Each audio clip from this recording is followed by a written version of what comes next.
Last month, one of Graham Hancock's regular contributors posted an article on his website that attacked Milo Rossi, better known as Mini Minuteman. Most of my regular viewers know who he is. His series, Debunking Ancient Apocalypse, Hancock's Netflix show, is, I think, the most watched critique of ancient apocalypse on the internet. So it is no surprise that he is now being attacked personally by Hancock's cadre. You know, I covered this article already, and I tried to be as fair about it as I possibly could. I mean, I'm friends with Milo, and I'm friends with Graham, and I at least wanted to know what Dr. Milo had to say on the whole thing. But after I watched Dave's video, I felt like I absolutely had to make a response. I mean, nowadays everybody tries to say that I'm part of the Hancock cadre, that I was never impartial to begin with, or that I sold my soul, or there's some whatever spin on that you want to say. But here's a great opportunity for me to show you the difference between a truly one-sided take and one that at least tries hard to be impartial. Hi, my name's Dan, and welcome to Debunking.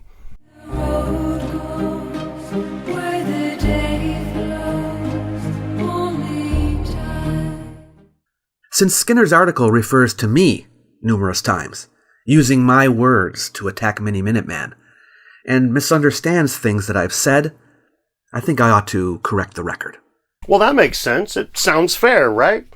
Well, it would if it actually clarified things, but it would be a crying shame if it left the waters muddier than when we started. In this video, I want to look specifically at Holly Lasko Skinner's argument that Milo Rossi, Mini Minuteman, is a pseudo-archaeologist. According to my definition, he isn't. Dr. Milo has amended his definition from the previous video, the one that Holly used in her article. And for the most part, all he did was get a little bit more intricate and a little bit more detailed, so it's not really that big of a deal by and large. However, he uses a lot of different metaphors and allegories as we go forward, and as you'll notice, pseudo-archaeology gets its own special treatment. The standards have also changed since the previous video. I made a whole video defining what pseudo-archaeology is, and if you haven't seen it yet, I recommend watching it. I made the video because I noticed there was a great deal of misunderstanding about what pseudo-archaeology is. Now notice the reasoning Dave gives us for him making a video on the definition of pseudo-archaeology. People don't really know what it means by and large. And he's right, the term is very nebulous and ill-defined. Part of the issue is pseudo-archaeology is not a real word, it's two words. You can go ahead and test, type it into whatever device you got there and see what autocorrect tells you to do with it. And check the dictionaries and see what they have for it.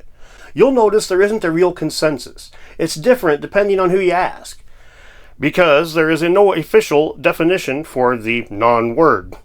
Skinner spends the first part of her article showing that Milo currently calls himself an archaeologist.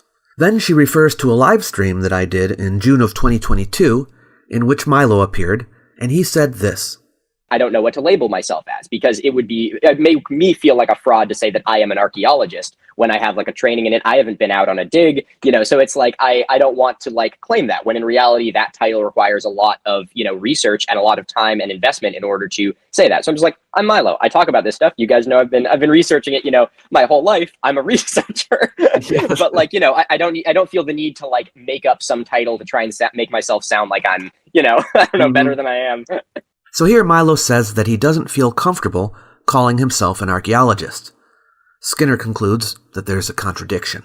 She writes, as evidenced in Chapter 1, Milo Rossi, aka Minuteman, is on record stating that he is an archaeologist. He is not an archaeologist because he hasn't been adequately trained. If he were to call himself an archaeologist, he'd feel like a fraud. Did you catch the mistake? She writes that Milo said he is not an archaeologist because he has not been adequately trained. Is that what he said? Let's play the clip again. I have like a training in it. I haven't been out on a dig, He said it would make him feel like a fraud to say he is an archaeologist when, although he does have the training in it, he hasn't been out on a dig. This is her first major blunder. So we have Milo saying that he isn't an archaeologist, and we have him saying that he is an archaeologist, and obviously that's pretty hard to reconcile. And when I made my previous video on this, I said as much. I also did mention that I know Milo, and I don't think that he would hold that kind of mutually exclusive position. I'm sure something's changed, or he has some other thing. Here's what I said. What the really big thing here is, Milo's own words were his biggest evidence against him, right? Milo's words and the words of guys like Hoops and Dr. Miano. This put Milo in a position basically where it's like, he's calling himself a pseudo-archaeologist or a fraud or whatever, right? And this is where me knowing him makes things a little bit different for me, because I don't see those quotes so cut and dry. I know him well enough to know there's absolutely no way he's going to maintain both of those things at the same time in his head. He's not going to be like, oh yeah, I'm a fraud if I call myself an archaeologist and I'm an archaeologist. Somewhere there's a disconnect there. And I haven't reached out and asked him the opinion on that. I'm just going to, when we have the hangout, I'll talk to him about it. I'm sure his answer will be pretty straightforward, pretty cut and dry. It might even just be that he didn't get to finish saying what he was saying in the hangout with Dr. Miyano. I'm not 100% sure, but I feel like I'm getting a little bit of apology. Some of you guys are going to start calling me a Milo Rossi apologist now instead of a Graham Hancock apologist. What are you going to say about that? But seriously, I do think that if you talk to the lad a little bit, I do think that he will have an answer for this. It's not absolutely insane. Although I have to say I'm not seeing it on his face. But I do know Milo, and I don't think that this is, at the very least, he'd be like, well, shit, I probably shouldn't have said that when I was on Dr. Miyano. You know, I had too many beers. That's a possibility as well. And yes, the difference between experience and training is a mistake on Holly's part, one that I am ashamed to say I missed when I made my previous video. I don't think it changes her position a whole lot, but it absolutely is a mistake, and it's worth highlighting. I wouldn't call it a major mistake, however. I expect that since our live stream, Milo considered that there is more to being an archaeologist than simply being out on a dig, and so he changed his mind about calling himself one. I do know that when he was in field school, it was during COVID, so they had to replace hands-on work in the field with data work. It was good enough for the school, but not good enough for Skinner. Now, Dr. Miyano, let's be honest, this is you being an apologist. And to be clear, I've done the exact same thing. But when you bust out that line of argumentation, I think it's kind of really important that you just, say point blank, I'm being an apologist. I feel like I'm getting a little bit of apology. Some of you guys are going to start calling me a Milo Rossi apologist now instead of a Graham Hancock apologist. What are you going to say about that? But she then makes an argument about what she thinks a pseudo-archaeologist is. She does this by looking up the word pseudo in the dictionary. Then she extrapolates. You might wonder, if she was simply going to use the dictionary, why didn't she just look up pseudo-archaeology? It could be because she didn't like the definition. The Oxford Dictionary defines pseudo-archaeology as a broad spectrum of largely unconnected topics and approaches which misapply, misinterpret, and misrepresent archaeological material in a non-scientific and often speculative way. I think that's a fine definition.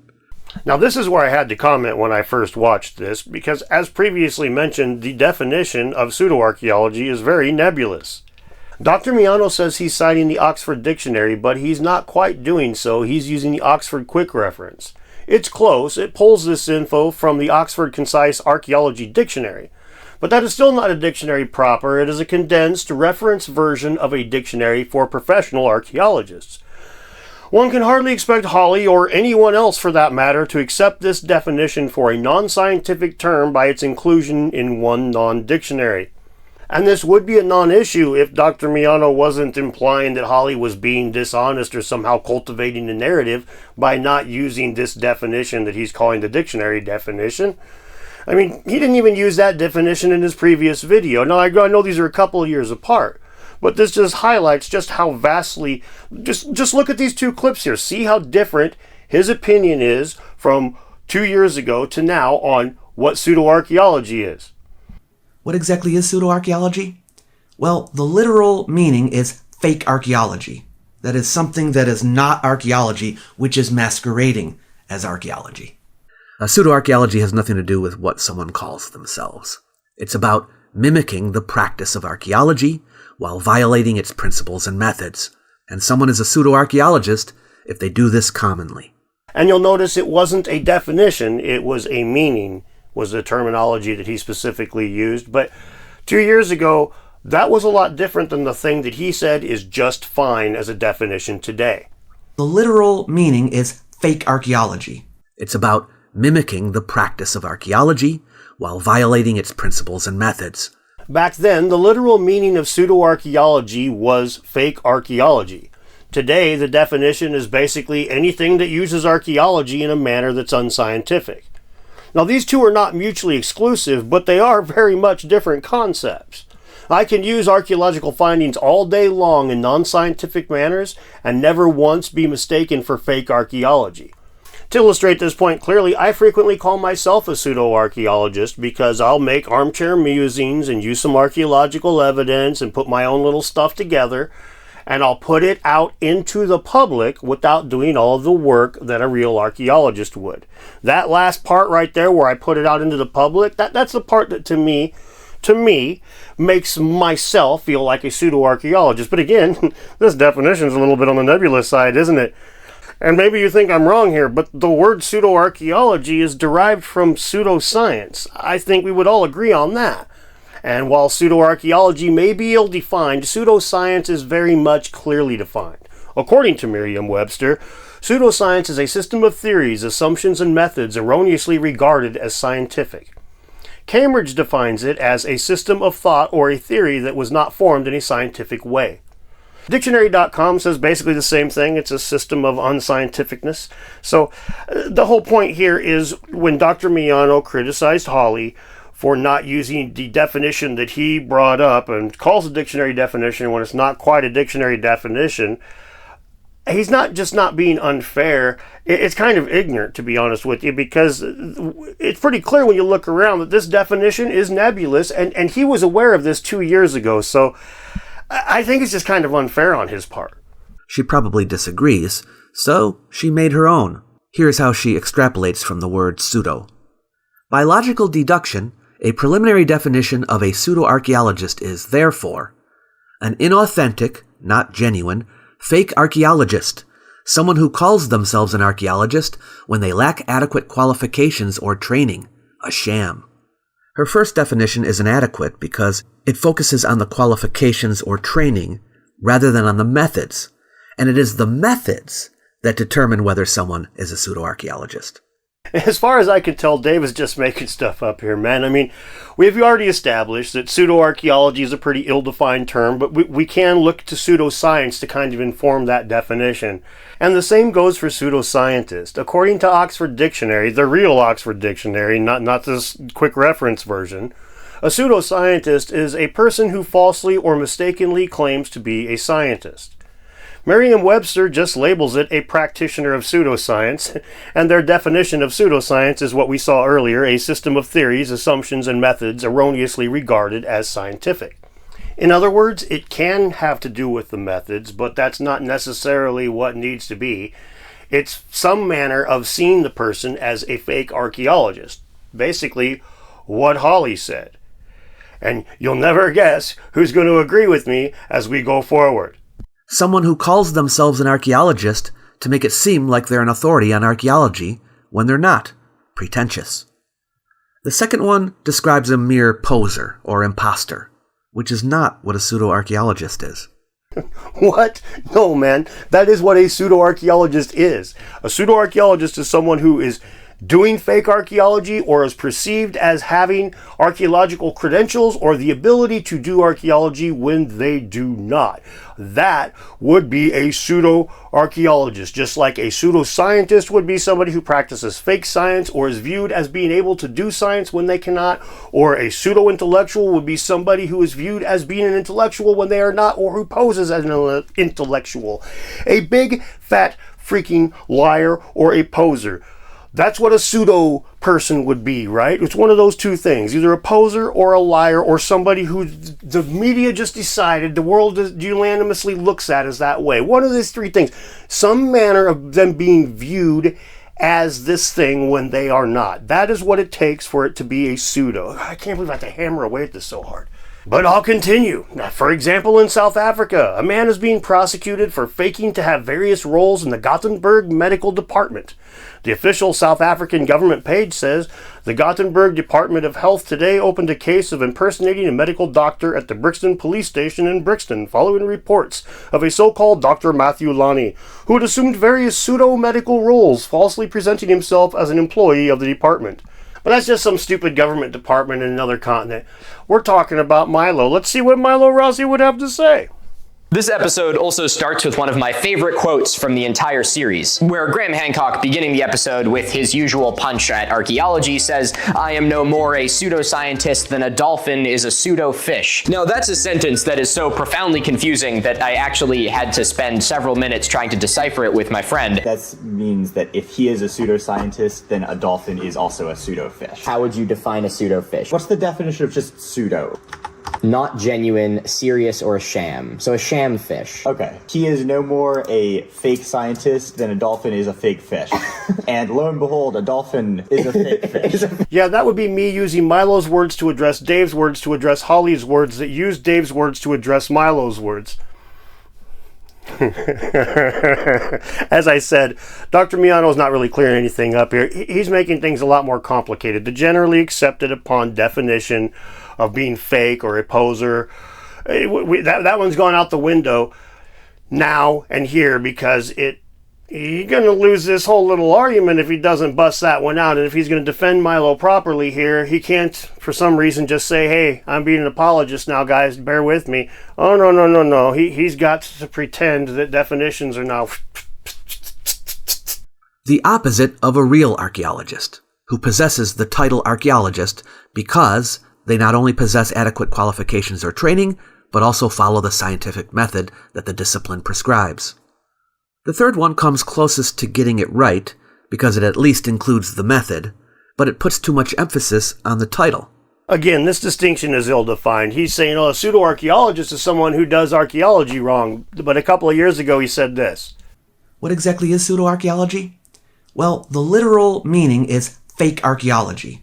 That is something that is not archaeology, which is masquerading as archaeology.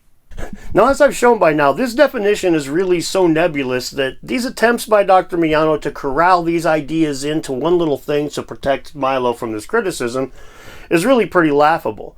But as unsupported as his shenanigans is right here, it gets so much worse as we go forward. I can't believe it, right? Someone who imitates or resembles an archaeologist by applying methods to human material remains that are unique to archaeology practice, rather than another practice like history or environmental science. In the last one, I object to the term unique. Various disciplines have overlapping practices. It is the combination of the methods that make it part and parcel of archaeology, not the fact that it is employed only in archaeology. So I would change the word unique to instrumental. Okay, I guess you got a point there, but I would mention that, the way that archaeology combines all these different disciplines together into one package to look at the past of human history is a unique thing to archaeology, but I don't really want to argue about it. I just also don't want to eliminate any of the points that Dr. Miyano made throughout this video, so I will leave this one in there. Let's carry on. It still doesn't say what the pseudo part of it is. It requires more than imitating an archaeologist to be a pseudo-archaeologist. You need to do the archaeology wrong. I don't think any of these captures the essence of what a pseudo-archaeologist is. According to who? Where the hell is he getting this from? Now, I'll accept that doing archaeology wrong is a form of pseudo-archaeology, but being a pseudo-archaeologist would be a fake archaeologist. Doing fake archaeology would also be pseudo-archaeology. These aren't mutually exclusive. I do not see why he's going crazy trying to make this distinction. Well, I understand why, but I don't see how he thinks this is going to fly. This is completely rewriting what everybody thinks about these things. The term pseudo has a freaking meaning, man, and it's there for a reason. Then she talks about my video on the definition of pseudo-archaeology, and she says I contradict myself. She accused Dr. Miyano of contradicting himself? Wow. First, she refers to this clip. Now, what if a person formulates a hypothesis and devises a model, but fails to collect all the necessary data, neglects to conduct experiments, and doesn't test the hypothesis against more data? Is that person practicing archaeology? If they fail to perform all the steps, no. They can be great at the speculative phase of archaeology, the creative part of it. They can dabble a bit in the data, even doing a small measure of analysis on a small number of artifacts. But if their data falls far short of what is needed for the subject, or if their experimentation is sorely lacking, in other words, they don't even come close to performing the necessary work, they're not practicing archaeology. They are, in fact, doing pseudo-archaeology. And then she compares it to this clip. Someone might say, well, it can only be called pseudo-archaeology if the person is claiming to be doing archaeology. What about cases when a person is drawing conclusions without ever calling themselves an archaeologist? If the person is making claims about the past, using material remains as evidence, they are performing the same function as an archaeologist. Just as a person who offers medical advice is performing the same function as a physician. Now it's important to note here, Holly said Dave somewhat contradicted himself. Now, I'll elaborate as we go forward, but keep that in your noodle. I don't see any contradiction between my two statements. The slight contradiction is the difference between using material remains and using methodology. In the first instance, Dr. Milo claims not performing the necessary work is pseudo-archaeology. In the second, he makes a very general statement that a person who makes claims about the past using material remains is performing the same function as an archaeologist. Experimentation isn't the issue in the second case. But as Holly said, this is a minor point. So minor, once again, I almost removed this from the video, but I'll just hit all of his points so nobody can say that I was like eliminating things that have mattered. Is it true that if a person makes claims about the past using material remains as evidence, they are performing the same function as an archaeologist by default? The answer is that it depends on how they are using the material. So, for example, if someone examines tool marks on a piece of stone in order to determine what kind of tool was used, this is behaving as an archaeologist. Or if someone uses the stratigraphy of a site to draw conclusions about the relative ages of the material remains there, this is behaving as an archaeologist. Or if someone uses archaeoastronomy to determine the age of a site, this is behaving like an archaeologist. Or if someone carbon dates some object in order to determine its age, this is behaving like an archaeologist. Yes, all of these are practices within the field of archaeology. A pseudo-archaeologist might do one or more of these things. It's just that in the process of doing these things, they violate scientific principles. And now look where our definition is. It's just anybody who does archaeological stuff that happens to violate scientific principles. That would make tons of books pseudo-archaeology that currently are not considered pseudo-archaeology. That's also a statement subject to a good degree of personal interpretation, at least in regards to the interpretation of evidence. Scientific principles for testing the chemical content of an artifact are pretty much set in stone, but how the information gathered is interpreted, well, that's subject to a large degree of speculation. For example, when the radiocarbon dates for the ash that was found in the mortar of the Great Pyramid and the other big ones at Giza from the 4th Dynasty, when that was all found to be about 200 to 250 years older than the written records say it should be, well, archaeologists posited that the Egyptians would burn old wood for that ash because they were running out of wood or something to that effect, as a means to explain this discrepancy. Now, there's no sites associated with this. There's no written records that say they did this. This is just a way for them to reconcile these two data points. So in that situation, Dr. Milo, from what he just said, that would be considered pseudo-archaeology. But most archaeologists or Egyptologists believe what I just said about the old wood burn, including Dr. Milo himself. I'm pretty sure I've heard him express that that is the hypothesis that he favors the most himself. Is it true that if a person advises someone about a medical matter, they are performing the same function as a physician by default? In other words, is a person who isn't a physician and who medically advises another who's suffering with a medical condition by default a pseudo-physician? The answer is the same. It depends on if this person is using tools and materials in a way that mimics that of a physician. So a faith healer isn't a pseudo-physician? Now, come on. I think that's pretty much everybody would agree that somebody who's practicing faith healing is, in fact, practicing pseudo-medicine. I think most people would agree on that. So, again, we're just like way off into the weeds here, and the standards just keep changing. But pay close attention because they don't just change randomly. Or is a person who isn't an archaeologist and who makes claims about the past using material remains as evidence, by default, a pseudo-archaeologist? Again, it depends. If they are doing archaeology correctly, then they are not a pseudo-archaeologist. But if they are violating scientific and archaeological principles while doing so, then they are a pseudo-archaeologist. Did you catch the difference in standards there? When it comes to pseudo-medicine, to be a pseudo-physician, the guy has to mimic the tools and techniques. But to be a pseudo-archaeologist, all they have to do is any of the stuff that an archaeologist would do and not quite do it scientifically. And by framing it like this, Dave's got a position where he can call Graham Hancock a pseudo-archaeologist, but a faith healer is not a pseudo-physician. It's really a very unique little set of definitions that he's got here, and that one that I think that most people would disagree with his exclusion. I think that most people in the current day would call Graham Hancock a pseudo-archaeologist, even though he would not enjoy the term being applied to him.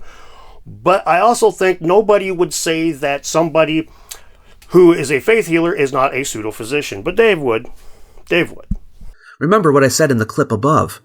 They don't merely have to imitate archaeologists.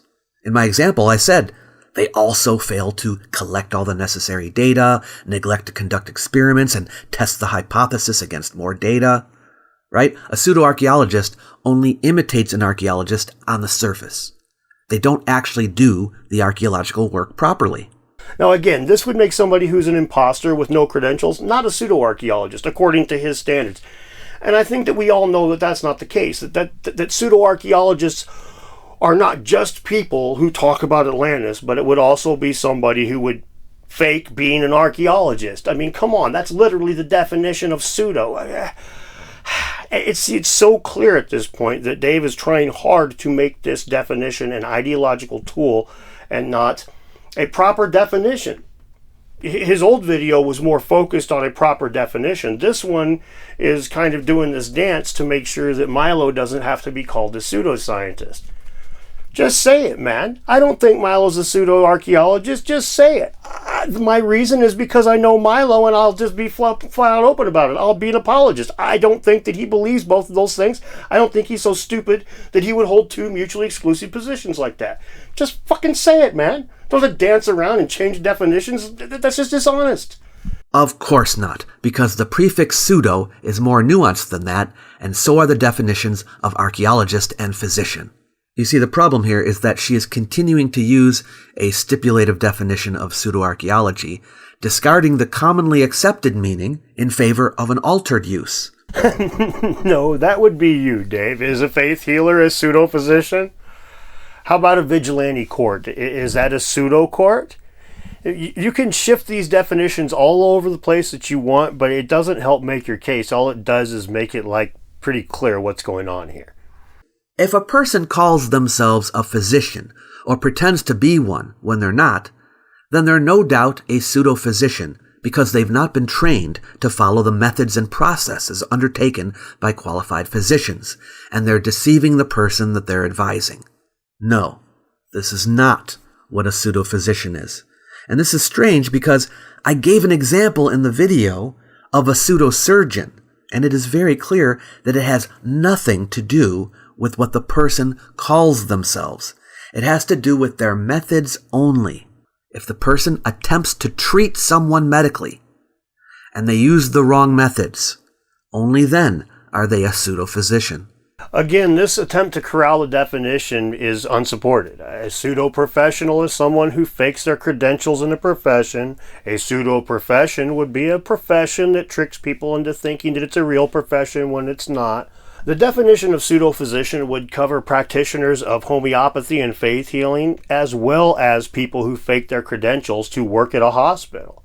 But I'll just ask you guys, because these definitions, again, they're not as well defined as a lot of other words are. So what do you guys out there think? What before you even came to this video, what did you think that a pseudo-physician, a pseudo-archaeologist, a pseudo-scientist, or pseudo-whatever was? If, however, it's already known that the person is not a physician, or if they state, I'm not a physician, but this worked for me, so you could explore it as a possibility, then they're not a pseudo-physician. They're someone who's giving medical advice. That's right. If no attempt is made to treat the person or prescribe medicine to a person, then they are not a pseudo-physician. Hey, we found a tiny sliver of common ground. Nice job, team.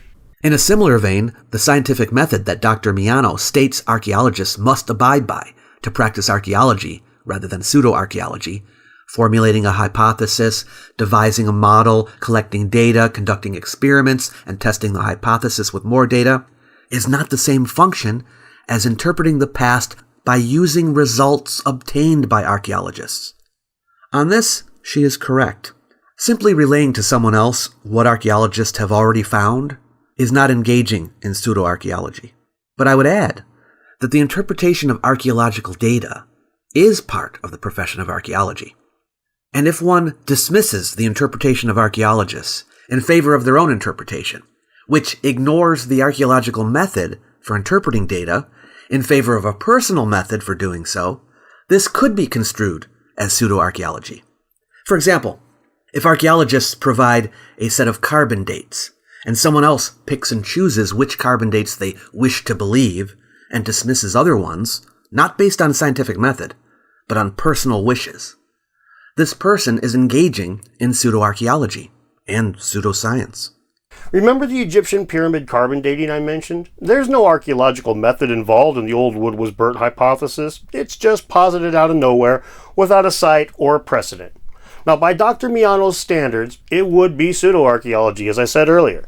Now, as we near the end of the video, that's important to note, because as we move forward, we're going to see that Dave's definition was mostly arbitrary, just used to bolster his position, which we've seen a little bit of that already.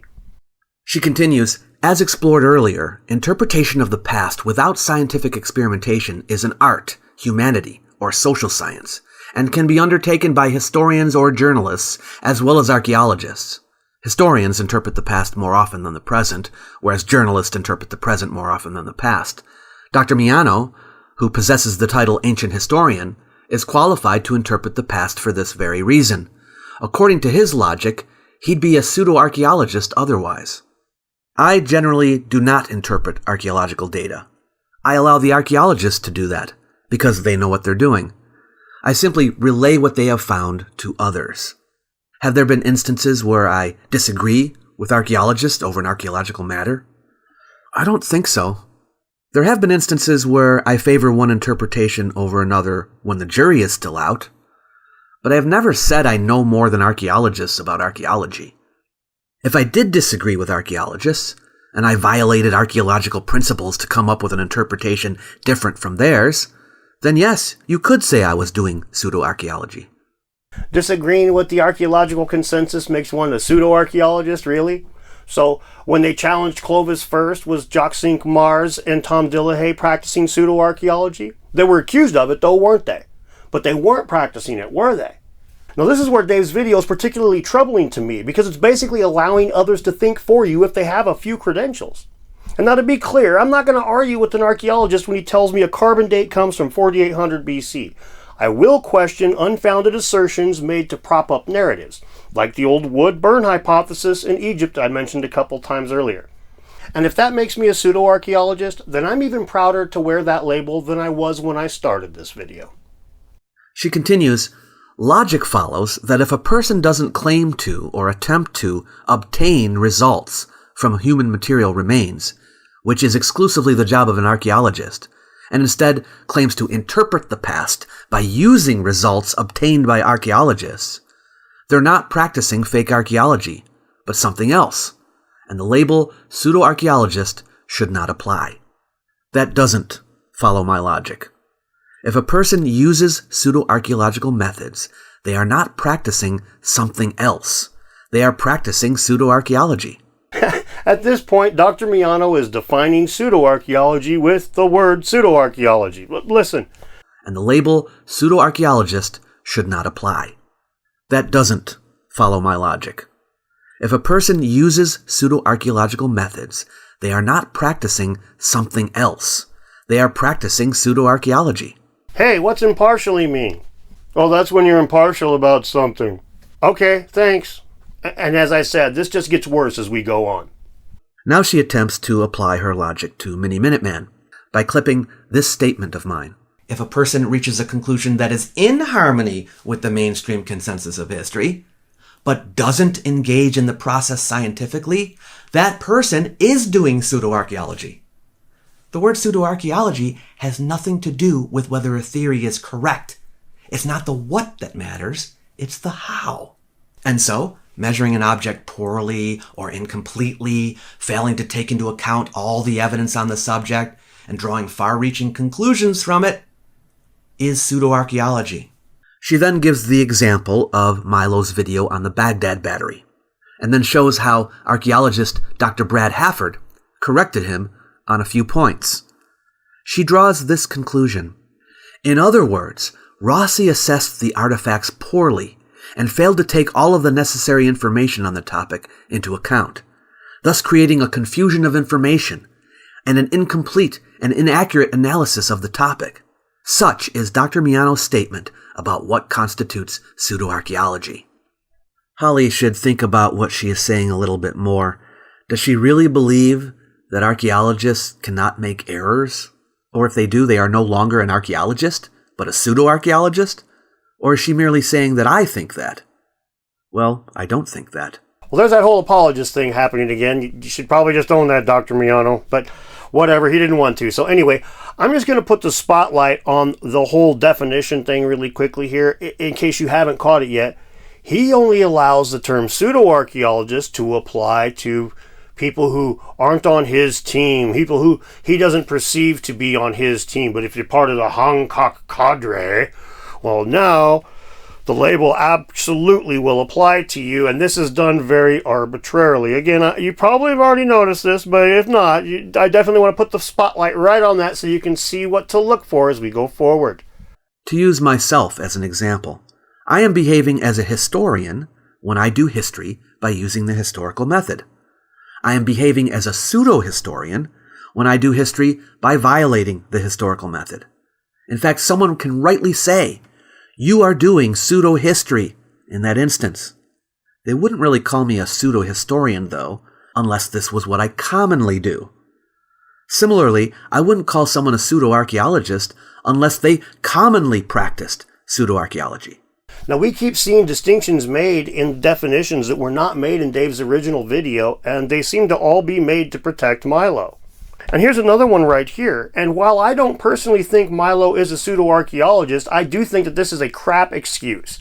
How many times does one need to make a mistake before that mistake earns them a label? These goalposts have long been established by y'all. You guys are the ones that have said that, like, this guy is doing pseudo-archaeology because of this one thing, and you put your spotlight on one thing. So I'm sorry, but once you set the goalpost in the ground, you don't get to then move around. You have to deal with the fact that that's where you put the goalposts. But in this one, you kind of just put them in the muck, and every time somebody turns around, you're kicking them somewhere else. But I question the very idea that Mini Minuteman was doing pseudo-archaeology at all in this case. There's a difference between making mistakes and doing fake archaeology.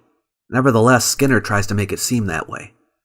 To summarize, Dr. Hafford's main criticisms of Rossi's interpretation of the Baghdad battery, albeit in more direct language than his own. 1. Rossi does not find enough evidence to suggest that the artifacts could have been batteries because he did not look for or use the archaeological primary data. 2. Since Rossi failed to use the archaeological data, he misunderstood the artifacts. 3. Since Rossi misunderstood the artifacts, he misrepresents the leading interpretation by archaeologists. 4. Rossi misinforms his viewers about the artifact and various interpretations of it. In other words, Rossi's data collection falls far short of what is needed for the subject, and he doesn't come close to performing the necessary work. Such is also Dr. Miano's definition of what constitutes pseudo-archaeology. Keep in mind here that this Baghdad battery information was difficult to find. The subject matter is not well documented, and I commend Dr. Hafford for digging deep and finding what he could. But Skinner really tries to make it sound like Mini Minuteman's sins were egregious, even listing it as 4 points. She's just listing the same one problem in 4 different ways. Now, this absolutely was pseudo-archaeology on Milo's part, and there's a reason that Holly mentioned that Dr. Miano didn't. Milo made a biased decision before he even started his research. He picked the Baghdad battery from a wheel of archaeological fallacies or some such shit. The label of that wheel says that he was interested in debunking these quote-unquote batteries, not actually investigating them. And the 4 things that Holly lists as 4 separate issues caused by Milo's biased presentation, it's not saying, oh, Milo sucks times 4. It's saying, because Milo entered into this with a predetermined outcome, he failed to follow the proper steps, leading him to doing archaeology wrong and therefore misinforming his viewers. That, Dr. Miano, is pseudo-archaeology. He didn't care about the evidence. He was sure where it would lead anyway, so scratching the surface was good enough. Now, he learned from it. Milo's a stand-up dude in my book, but for you to dismiss this, well, Milo didn't dismiss it. He accepted that it was a mistake. And Holly is right. By Dr. Miano's own metrics in the previous video from 2 years ago, that video of Milo's constitutes pseudo-archaeology. And Dave also let us see just how biased he was on this clip. Oh, those papers are so hard to find.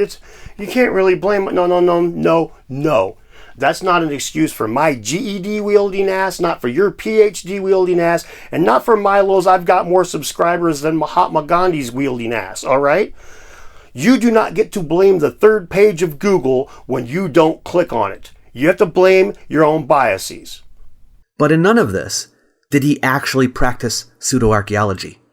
Not finding information is a mistake. It's not pseudo-archaeology. Well, according to your own definition, that is. This is what Holly was getting at here. You guys set up these standards, and then when it actually ends up applying to one of your own, you're like, oh, no, that's not what I meant at all, and you just start shifting the goalposts all over the place. But the reality of it is the standards that you have established allow for some of you to be labeled pseudo-archaeologists. So maybe don't play so fast and loose with this stuff. But maybe I haven't presented enough to you yet just how nebulous at this whole definition thing and just how biased it is. But let's try some more. I got another one here. I got some more for you to check out here. Another thing she doesn't take into account is whether someone acknowledges an error or whether they stick to their guns. In this case, Rossi admitted he made a mistake. This generally is not the behavior of a pseudo-archaeologist. Do you see this crap? So when Flint Dibble wouldn't admit to the mistakes that he made on the Joe Rogan debate, that was him being a pseudo-archaeologist? Oh, no, better amend that. You see, this is ridiculous because, as we all know, there is nothing to do in the definition of pseudo-archaeologist or pseudoscientist or any of that crap that has anything to do with the willingness to admit that you're wrong or made a mistake or anything. This is just Dr. Miano injecting his personal bias right in there for all of us to see. Thanks for leaving such a wide open breadcrumb for me to pick at. I appreciate that. But seriously, this is absurd. Why don't you just tell us that you're going to make this definition however you want it to be in order to fit whatever group of people you want it to fit. That's pretty much all I wanted to say about the matter. Skinner misuses my words, but I expect this was simply because she didn't understand them. And a motivation to smear Mini Minuteman may have been a factor as well. But I hope, dear viewer, that I at least helped to clear up any misunderstanding that you may have had, if you did have any. Pseudo-archaeology has nothing to do with what someone calls themselves. It's about mimicking the practice of archaeology while violating its principles and methods. And someone is a pseudo-archaeologist if they do this commonly. Wait, earlier you said that they had to do with like tools and methods, and then it's like this just keeps shifting back and forth, man. Why do you keep doing this? No, so this didn't clarify shit, Dave. This is one of those situations where I sat down thinking that I knew what you believed pseudo-archaeology to be, and I knew what I believed pseudo-archaeology to be, and when I finished your video, I felt like I'd had a fever dream and woke up in freaking La La Land. I had no clue up from down, man. You got this shit completely twisted up and backwards, but after I stopped and looked at it, it took me a minute because you don't usually make videos like this, Dr. Miano, but this one was really transparent. I mean, it was really transparent. You are all over the damn place. So I don't even know what to say except for, here guys, look at Dr. Miano being all over the damn place here. And there's a problem. Because you're one of those primo debunkers out there. And I know that everybody thinks I just hate any of the debunkers and I'm just, Team Hancock all the way, but in this regards, guys, I'm sorry, haven't changed.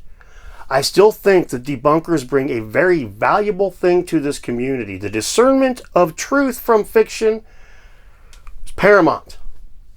But y'all need to fucking be honest. And if you're not, we have a real problem because then you don't offer us any service. Then all you do is muddy the waters.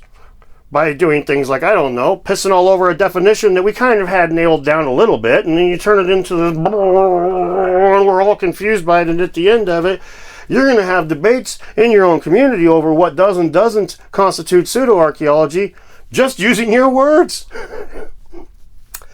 Good stuff. All right, well, that's all I've got for you today. Thank you very much.